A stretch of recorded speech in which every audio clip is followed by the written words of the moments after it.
Informasi komoditas harga batu bara menunjukkan tanda kebangkitan hingga menguat 2,24% setelah mengalami koreksi yang cukup dalam. Sementara harga minyak mentah tertekan di atas 2%, dibayangi isu resesi global yang semakin nyata. Setelah mengalami koreksi yang cukup dalam, harga batu bara mulai menunjukkan tanda-tanda kebangkitan. Pada pertemuan perdagangan Selasa waktu setempat, harga batu bara kontrak November di pasar ICE Newcastle ditutup di $388,5 Amerika per ton, menguat 2,24% dibandingkan hari sebelumnya.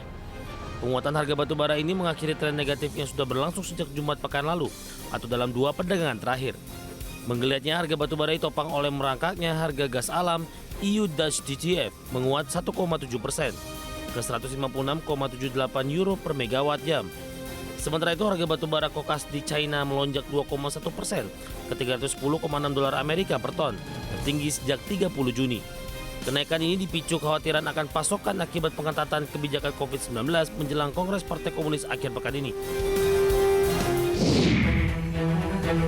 Harga minyak mentah kembali koreksi pada pertemuan perdagangan Selasa waktu setempat, melanjutkan penurunan awal pekan lalu. Isu resesi yang semakin menguat membuat minyak mentah tertekan. Dikutip dari berbagai sumber, minyak mentah West Texas Intermediate atau WTI dan Brent koreksi masing-masing 2% ke $89,35 Amerika per barrel dan $94,29 Amerika per barrel. Pada Rabu pagi menjelang siang, WTI kembali turun 0,8% ke $88,64 Amerika per barrel. Secara fundamental, Dana Moneter Internasional memangkas proyeksi pertumbuhan ekonomi 2023 menjadi 2,7% dari sebelumnya 2,9%. Perlambatan ekonomi dan resesi diproyeksi akan membuat permintaan minyak mentah akan turun.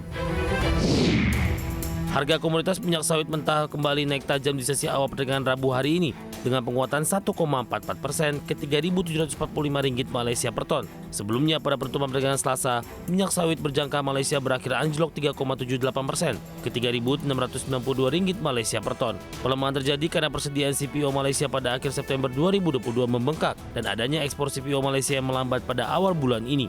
Malaysian Palm Oil Board melaporkan persediaan CPO Malaysia pada akhir September 2022 naik 10,5% dari bulan sebelumnya menjadi 2,32 juta ton dan menjadi posisi tertinggi dalam hampir 3 tahun terakhir.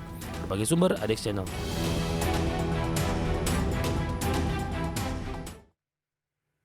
Dan bagaimana update harga sejumlah komoditas yang berhasil diimpun oleh tim redaksi kami sampai sore hari ini waktu Indonesia Barat, di mana minyak WTI menguat di 0,50% di $89,80 Amerika per barrel. Nikel melemah di 1,62% di $22.048,50 Amerika per metrik ton.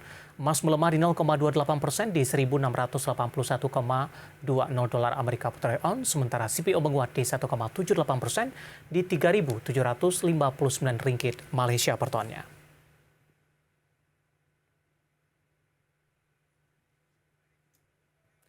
Topik pilihan dan informasi emiten pilihan akan kami hadirkan sesaat lagi, dan pemirsa, kami akan segera kembali.